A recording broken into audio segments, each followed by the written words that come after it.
지금 대한민국이 인공지능, 그러니까 AI를 중심으로 국가 전체가 움직이는 거대한 변화를 시작했습니다. 오늘 이 시간에는요, 앞으로 10년 동안 우리나라와 우리 기업, 그리고 바로 우리들의 삶이 어떻게 바뀔지 그 청사진을 아주 자세하게 들여다보려고 합니다. 자, 시작부터 숫자가 어마어마하죠? 10조 1,000억 원. 이게 2026년 딱 한 해 동안 정부가 AI에 쏟아붓는 예산입니다. 이게 뭘 의미하냐면요. 그냥 먼 미래의 계획이 아니라 이미 막대한 돈이 움직이는 지금 이 순간의 국가 최우선 과제라는 뜻입니다. 오늘 우리가 함께 따라가 볼 여정입니다. 먼저 국가가 그리는 큰 그림부터 시작해서요. 우리 직장은 어떻게 바뀌는지, 또 우리에게 생길 새로운 디지털 동료는 대체 뭔지 알아볼 거고요. 마지막으로 이 변화가 가져올 미래의 기회와 위기까지 차근차근 짚어보겠습니다. 자, 그럼 첫 번째 파트입니다. 대한민국 정부가 앞으로 10년 동안 이 AI 혁명을 어떻게 이끌어갈지 국가 전체를 완전히 새롭게 디자인하려는 거대한 3단계 계획을 함께 살펴보시죠. 정부 계획은 이 3단계로 딱 요약됩니다. 첫 번째는 2028년까지 AI가 금융, 의료, 교육처럼 우리 일상생활 속으로 자연스럽게 스며드는 도입, 확산기예요. 그 다음 2032년까지는 AI가 산업의 핵심, 거의 운영체제, OS처럼 자리 잡는 내재화기로 들어가고요. 그리고 마침내 2035년이 되면 AI가 사람의 지시 없이도 스스로 업무를 처리하는 완전한 심화 고도화기로 진입한다는 겁니다. 정말 체계적으로 짜여 있죠? 자, 그럼 이런 거대한 국가 계획 말고요. 시선을 돌려서 지금 당장 우리 회사, 내 책상 위에서는 과연 무슨 일이 벌어지고 있는지 한번 들여다볼까요? 바로 AI가 바꾸고 있는 우리 업무 환경의 현실입니다. 이 그래프가 지금 상황을 아주 극명하게 보여주는데요. 우리나라 기업의 61.1%, 그러니까 절반 이상이 이미 AI를 사용하고 있어요. 그런데 이걸 조직 전체에 완벽하게 적용해서 제대로 활용하는 곳은 고작 6.7%에 불과합니다. 이게 뭘 의미할까요? 바로 지금이 거대한 변화의 문턱, 그 출발선에 우리가 서 있다는 강력한 신호입니다. AI가 널리 퍼지긴 했는데 아직 그 진짜 힘은 거의 맛보지도 못했다는 거죠. 8.4시간. 와, 생성형 AI를 쓰는 직장인 한 명이 일주일에 아끼는 시간이 평균 이렇다고 합니다. 이게 어느 정도냐면요. 매주 금요일 하루는 그냥 통째로 선물 받는 거나 마찬가지예요. 정말 엄청난 변화 아닌가요? 세일즈포스의 CEO 마크 베니오프도 딱 이런 말을 했어요. AI는 생산성을 폭발적으로 높여서 회사를 아예 재설계하고 비용까지 줄일 수 있는 능력이다. 바로 이겁니다. 방금 본 그 8.4시간이 단순히 시간 좀 아꼈네 이 수준을 넘어서 기업의 체질 자체를 바꾸는 엄청난 힘이 된다는 뜻이죠. 실제 현장을 보면 이게 더 와닿으실 텐데요. 보세요. 삼성 SDS처럼 고객 문의의 80%를 챗봇이 처리하는 것부터 포스코처럼 사람이 하기엔 너무 위험한 470도의 뜨거운 작업을 로봇이 대신하는 것까지 분야도 정말 다양합니다. 이제는 단순 반복 업무를 넘어서 위험하고 전문적인 영역까지 AI가 깊숙이 들어오고 있는 겁니다. 자, 그럼 이 모든 변화의 심장, 그 핵심 기술은 대체 뭘까요? 바로 AI 에이전트입니다. 이건 그냥 새로운 도구나 프로그램이 아니에요. 말 그대로 우리의 새로운 디지털 동료라고 생각하시면 딱 맞습니다. AI 에이전트가 뭐냐면요. 우리가 목표를 던져주면 그걸 이해하고 스스로 계획을 세우고 필요한 도구들을 알아서 사용해서 처음부터 끝까지 과업을 완수하는 AI 시스템을 말합니다. 여기서 제일 중요한 단어는 스스로, 바로 자율성입니다. 이 표를 보시면 차이가 확 느껴지실 거예요. 기존의 도구들은 우리가 하나하나 명령해야 하고 입력을 기다리고 딱 시킨 일만 하잖아요. 근데 이 AI 에이전트, 우리의 디지털 팀원은 큰 목표만 알려주면 알아서 계획하고 행동하고 여러 단계의 복잡한 일까지 혼자서 다 해치웁니다. 이건 뭐랄까, 수동적인 도구에서 능동적인 동료로의 완산한 진화라고 볼 수 있죠. 자, 그럼 여기서 한 단계만 더 나아가 볼까요? 만약에 이 똑똑한 AI 에이전트가 한 명이 아니라 여러 명이라면 어떨까요? 각자 전문 분야가 다른 에이전트들을 모아서 하나의 팀처럼 움직이게 하는 것.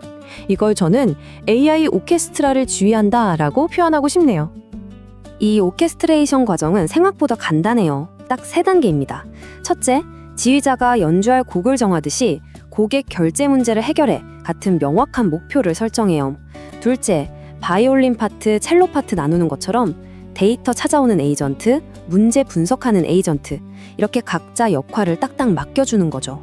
마지막은요, 그냥 시작 버튼만 누르면 이 에이전트들이 서로 정보를 주고받으면서 완벽한 하모니로 문제를 해결해내는 겁니다. 이 AI 오케스트라도 그냥 상상이 아닙니다. 이미 현실이에요. SK텔레콤이나 LG화학 같은 대기업들은 복잡한 고객 상담이나 공정을 최적화하는 데 이걸 쓰고 있고요. 제가 정말 흥미롭게 본 건 이마트 사례입니다. 이건 IT 전문자가 아니라 현업에 있는 우리 같은 직원들이 직접 필요한 에이전트를 뚝딱 만들어서 쓴다는 거거든요. 기술이 정말 우리 코앞까지 다가왔다는 증거죠. 자, 지금까지 기술과 현재의 변화에 대해 알아봤는데요. 이제 다시 한 발짝 뒤로 물러나서 이 거대한 AI 혁명이 우리 사회에 가져올 장기적인 빛과 그림자, 즉 미래의 기회와 우리가 넘어야 할 과제들을 균형 있게 한번 살펴보겠습니다. 아마 많은 분들이 가장 궁금해하고 또 걱정하는 부분이 바로 일자리 문제일 겁니다. 그렇죠? 실제로 우리나라에서는 5년 안에 일자리의 8.5%가 사라질 수 있다는 예측도 있습니다. 분명 우려스러운 부분이에요. 하지만 동전의 양면처럼 세계경제포럼의 전망을 보면 또 다른 그림이 보입니다. 전 세계적으로 9,200만 개 일자리가 없어지는 동안 무려 1억 7천만 개의 새로운 일이 생긴다는 거죠. 즉, 핵심은 일자리가 단순히 사라지는 게 아니라 완전히 새로운 형태로 재편되고 이동한다는 점입니다. 물론 이런 장밋빛 미래로 가려면 우리가 함께 풀어야 할 숙제들도 산더미입니다. 여기 보시는 것처럼 누구는 AI로 앞서가고 누구는 뒤처지는 디지털 격차 문제, 또 소중한 기술 인재들이 해외로 빠져나가는 문제, 그리고 AI 윤리나 법규를 세우는 문제까지 단순히 기술 개발만 한다고 끝나는 게 아니라는 거죠. 이런 사회적 기반을 얼마나 잘 닦아놓느냐가 한국 AI 혁명의 성패를 가를 겁니다. 결국 이 모든 기술과 사회의 변화는 이 하나의 질문으로 돌아옵니다. 곧 당신의 옆자리에 새로운 디지털 동료가 출근할 겁니다. 여러분은 그를 맞이할 준비가 되셨습니까?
오늘 저희가 함께 살펴볼 자료들은요, 단순한 미래 예측 보고서가 아닙니다.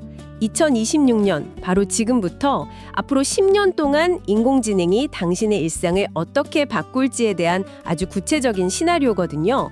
보내주신 이 자료들을 보면서 AI가 막연한 기술이 아니라 정말 우리 옆자리의 디지털 동료가 되어가는 과정을 생생하게 한번 따라가 보려고 합니다. 네, 맞습니다. 자료들을 쭉 관통하는 흐름이 크게 세 가지가 있어요.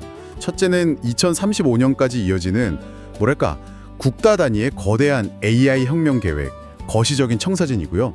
둘째는 그게 이미 현실이 되고 있는 바로 한국 직장인들의 업무 환경 변화입니다. 그리고 마지막으로 이제는 단순 도구를 넘어서 스스로 일하는 팀원, 바로 AI 에이전트의 등장을 다루고 있습니다. 그러니까 오늘 우리가 던져야 할 핵심 질문은 바로 이거죠. 이 거대한 변화의 파도 위에서 우리는 뭘 준비하고 어떤 기회를 잡아야 할까? 좋습니다. 그럼 그 거대한 로드맵 첫 단계부터 한번 시작해보죠. 2026년부터 2028년까지 도입 확산기. 자료를 보니 정말 놀라운 게 이미 한국인 55.2%가 생성형 AI를 하루 평균 3.3회나 쓰고 있다고요. 와, 우리가 모르는 사이에 1단계는 이미 한창 진행 중이었네요. 바로 그겁니다. 이미 시작된 변화죠. 이 시기에는 특히 소비, 금융, 의료, 교육 이런 일상적인 영역에서 변화를 확 체감하게 되거든요. 예를 들어 소비 분야에서는 AI가 제 쇼핑 패턴을 싹 분석해서 지난번에 산 커피 원두 떨어질 때 됐네요. 같은 걸로 주문할까요? 하고 먼저 물어보는 식이죠. 아, 금융 분야도 재밌더라고요. 지출 내역을 보고 이번 달엔 외식비가 좀 많네요. 이체할 때 5,000원씩 비상금 통장으로 자동 저축해 볼까요? 이런 제안을 한다는 거죠. 네, 맞아요. 그런 식으로요. 사실 저한테 가장 와닿는 건 역시 업무 환경의 변화인데요. 자료를 보면 근로자의 거의 절반, 48.6%가 AI를 써서 주당 평균 1.5시간을 절약하고 있다고 합니다. 근데 이 1.5시간이 모여서 국가 전체 GDP 성장률을 최대 1%포인트나 끌어올릴 수 있다. 1%포인트 성장, 이게 그냥 들으면 작은 것 같은데 우리나라 경제 규모를 생각하면 이거 사실 수십조 원 단위의 부가가치가 새로 생긴다는 거잖아요. 정확한 지적입니다. 그럼 이게 단순히 업무 시간 좀 줄여주는 걸 넘어서 국가 경제의 새로운 엔진이 될 수 있다는 신호로 봐도 될까요? 네, 바로 그 수십조 원의 부가가치가 다음 단계로 넘어가는 동력이 되는 겁니다. 2029년부터 2032년까지 이어지는 2단계, 바로 내재화기입니다. 이때부터 AI는 우리가 그냥 사용하는 앱이나 도구를 넘어서요, 산업 현장 전체를 움직이는 뭐랄까 하나의 운영체제, OS처럼 자리 잡게 됩니다. 운영체제요?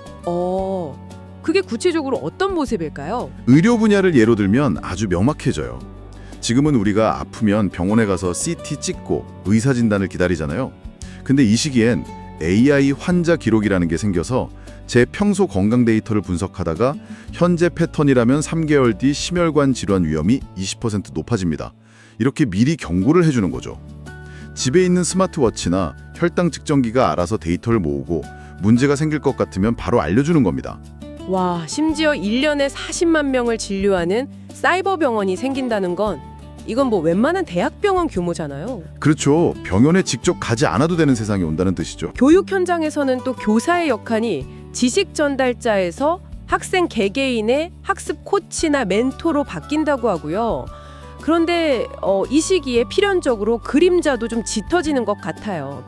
AI 증강 직무, 그러니까 AI 덕분에 생산성이 극대화되는 직업이 늘어나는 동시에 이 기술을 못 쓰는 사람들은 점점 더 뒤처지는 디지털 격차 문제가 심각해진다는 우려가 나오네요. 맞습니다. 그 AI 증강이라는 개념을 좀 더 쉽게 설명하자면요. 예를 들어 건축가가 AI한테 이 부지에 맞는 설계 한 30개를 10분 안에 그려줘 라고 시켜요. 그리고 자신은 그 30개 중에서 가장 창의적인 안을 고르고 발전시키는 데 시간을 쓰는 거죠.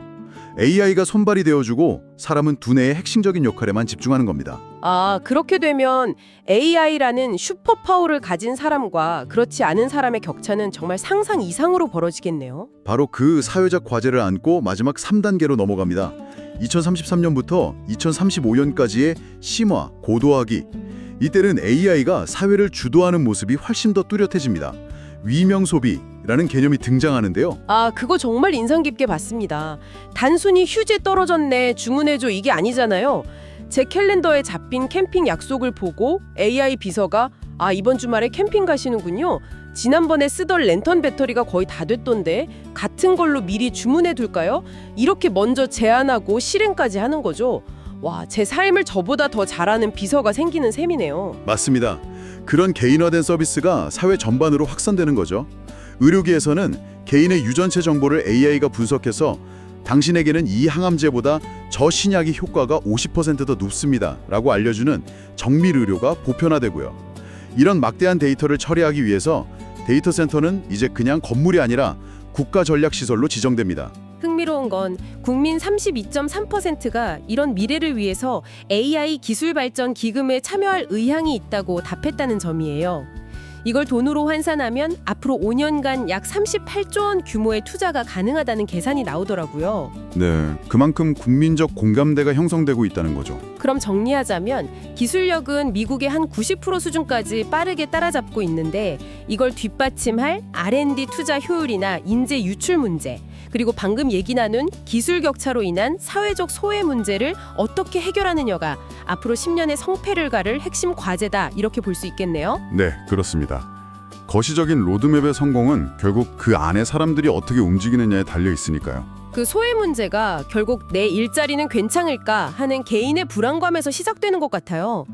거시적인 로드맵도 중요하지만 당장 내일 출근해서 제 책상에서 벌어진 일이 가장 궁금하거든요. 자료에서 말하는 그 디지털 동료, 지금 우리 사무실에 어느 정도나 들어와 있나요? 생각보다 훨씬 깊숙이 들어와 있습니다. 이미 직장인 10명 중 6명, 61.5%가 업무에 AI를 활용하고 있고요. 특히 생성형 AI를 쓰는 사람들은 주당 평균 8.4시간을 절약하고 있대요. 근무 시간의 17.6%, 거의 하루치 업무를 AI 덕분에 덜어내고 있는 셈이죠. 특히 30대 후반 직장인들은 71.7%가 쓸 정도로 아주 적극적입니다. 하루치 업무라니 엄청나네요. 월요일 아침에 출근했더니 밤새 온 이메일이 중요도 순으로 쫙 정리돼 있고 오늘 오후 회의 자료 초안이 이미 만들어져 있는 풍경, 이게 더 이상 영화 속 장면이 아니라는 거군요. 그렇죠. 산업별 사례를 보면 더 극적입니다. 삼성 SDS는 AI 챗봇으로 단순 고객 문의의 80% 이상을 자동 처리하고요. 미래에셋증권은 자체 개발한 AI 챗봇으로 직원들의 업무 생산성을 최대 40%까지 끌어올렸습니다. 제조업 현장은 더 인상적인데요. 포스코에서는 사람이 접근하기 힘든 470도의 고온 환경에 사족 보행 로봇이 들어가서 설비를 점검해요. 와, 470도요? 그건 단순히 효율의 문제를 넘어서 사람의 안전과 직결되는 혁신이네요. 바로 그겁니다. 채용 분야 사례도 흥미로웠어요. SK CNC에서 생성형 AI로 이력서 검토부터 합격 통보까지 자동화했다고 하는데 나중에 HR팀이 다시 검토해보니까 AI의 평가가 사람보다 더 객관적이고 일관성이 높았다. 잠깐만요? 그건 좀 무서운데요. AI가 더 객관적이라면 앞으로 채용 담당자는 왜 필요한 거죠? 이게 바로 사람들이 걱정하는 대체의 시작 아닌가요? 아주 좋은 질문입니다. 그리고 바로 그 지점에서 재편이라는 키워드가 중요해지는 겁니다. 자료에서 인용한 세계경제포럼 전망을 보면 앞으로 5년간 9,200만 개 일자리가 사라지는 동시에 1억 7천만 개의 새로운 일자리가 생긴다고 해요. 사라지는 것보다 새로 생기는 게 훨씬 많네요. 그렇죠. 방금 질문하신 채용 담당자의 예를 들어볼까요? AI가 수천 개의 이력서를 1차로 검토해주면 채용 담당자는 그 반복 업무에서 벗어나는 거예요. 그리고 우리 회사 문화에 맞는 핵심 인재를 발굴하고 그들을 설득하고 입사 후에도 잘 적응하도록 돕는 훨씬 더 고부가 가치 업무에 집중할 수 있게 됩니다. 즉, 일자리가 사라지는 게 아니라 역할이 고도화되는 거죠. 마케터가 AI한테 광고 문구 초안 100개를 쓰게 한 다음에 자신은 그 중에서 가장 강력한 메시지를 골라 전체 캠페인 전략을 짜는 데 집중하는 것처럼요. AI를 뭐랄까 부사수로 두는 셈이네요. 맞습니다. 그런데 현실은 좀 다른 것 같아요. 자료를 보면 국내 기업 61.1%가 생성형 AI를 도입했다고는 하는데 이걸 조직적으로 제대로 쓰는 것은 6.7%에 불과하다는 통계가 있더라고요. 다들 시도는 해보는데 제대로 쓰는 곳은 10곳 중 7곳도 안 된다는 거잖아요. 네, 바로 그 지점이 현재 한국 기업들이 겪는 성장통입니다. 가장 큰 이유는 데이터 부족과 운영 체계의 부재고요. 그리고 또 하나, 경영진들이 직원들의 실제 AI 활용 수준이나 잠재력을 좀 과소평가하는 경향이 있다는 지적도 있어요. 현장에서는 이미 AI로 놀라운 효율을 만들어내고 있는데 리더십은 그거 그냥 챗GPT한테 물어보는 거 아니야? 이 정도로 생각하는 인식의 괴리가 존재하는 거죠. 그 괴리를 메우고 단순히 시도해보는 수준을 넘어서 조직의 역량으로 만드는 열쇠가 바로 AI 에이전트인 것 같습니다. 스스로 일하는 팀의 탄생이라는 표현이 정말 와닿았는데요. 이건 우리가 아는 챗봇과는 완전히 다른 개념이죠. 완전히 다릅니다. 챗봇은 제가 질문하면 대답하는 대화 상대에 가깝다면 AI 에이전트는 제가 목표를 주면 알아서 실행하는 팀원에 가깝습니다. 예를 들어 이번 분기 마케팅 보고서 초안 작성해줘라고 명령하면 이 에이전트는 스스로 필요한 데이터를 찾고 분석 툴을 돌리고 표와 그래프를 만들어서 보고서 초안을 작성한 뒤에 저한테 이메일로 보내기까지 합니다. 중간에 데이터가 부족하면 관련 데이터 접근 권한을 열어주세요라고 슬랙으로 메시지를 보내오기도 하고요. 와, 정말 디지털 팀원이네요. 한국 기업들이 이런 똑똑한 에이전트 여러 개를 한 팀처럼 일하게 만드는 오케스트레이션을 시도하고 있다는 점이 정말 흥미로웠습니다. 마치 오케스트라의 지휘자처럼 여러 AI 연주자들을 조율해서 하나의 멋진 음악을 만드는 것과 같다고 이해하면 될까요? K텔레콤 고객센터에서는 상담 내용 요약 에이전트, 관련 상품 추천 에이전트, 후속 처리 안내 에이전트가 서로 협력해서 복잡한 상담 업무를 처리하거든요. LG전자의 찾다 플랫폼은 전 세계 수천만 대 가전제품에서 들어오는 데이터를 분석하는 여러 에이전트들이 협업해서 특정 모델 냉장고에서 소음 문제가 보고되니 부품 설계를 변경해야 합니다. 같은 결론을 내는 거죠. 이마트의 접근 방식은 굉장히 현실적이어서 인상 깊었어요. IT 부서가 어려운 기술을 만들어서 현업에 던져주는 게 아니라 농산물팀 같은 현업 부서가 매일 아침 경쟁사 농산물 가격을 크롤링해서 보고해주는 에이전트가 필요해 라고 직접 설계를 해요. 그럼 IT가 그걸 기술적으로 구현해주는 방식이잖아요. 이게 진짜 실무에 딱 맞는 자동화라는 생각이 들었습니다. 그렇죠. 이런 오케스트레이션을 구현하려면 적절한 도구를 선택하는 게 중요한데요. 자료에서 몇 가지 가이드를 제시하고 있습니다. 네, 그 부분을 제가 청취자분들 입장에서 한번 정리해봤습니다.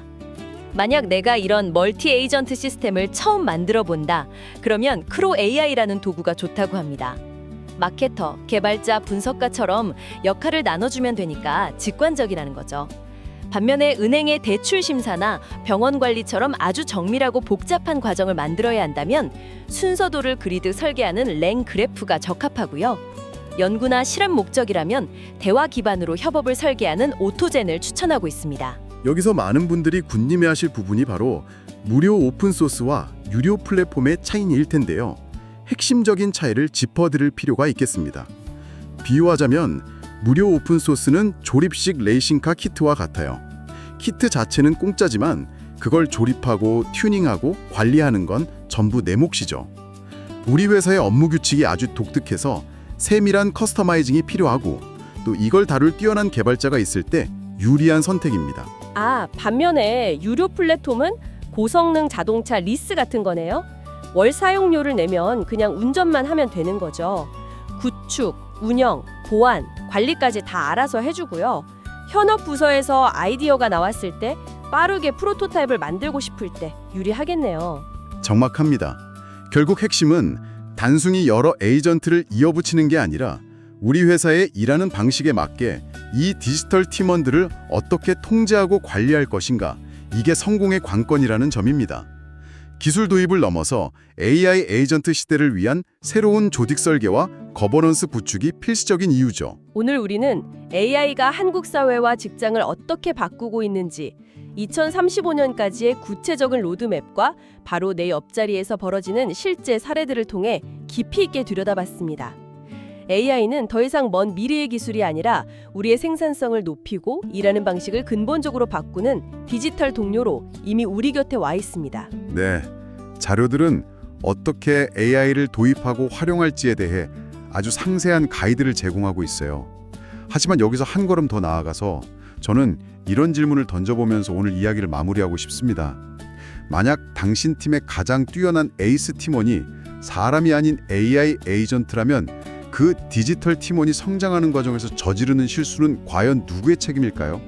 그리고 더 나아가서 그 AI 에이전트가 내리는 윤리적 판단에 대한 책임은 궁극적으로 누가 져야 할까요? 이것은 단순히 기술의 문제가 아니라 앞으로 우리가 만들어가야 할 새로운 리더십과 조직 문화에 대한 근본적인 질문이 될 겁니다.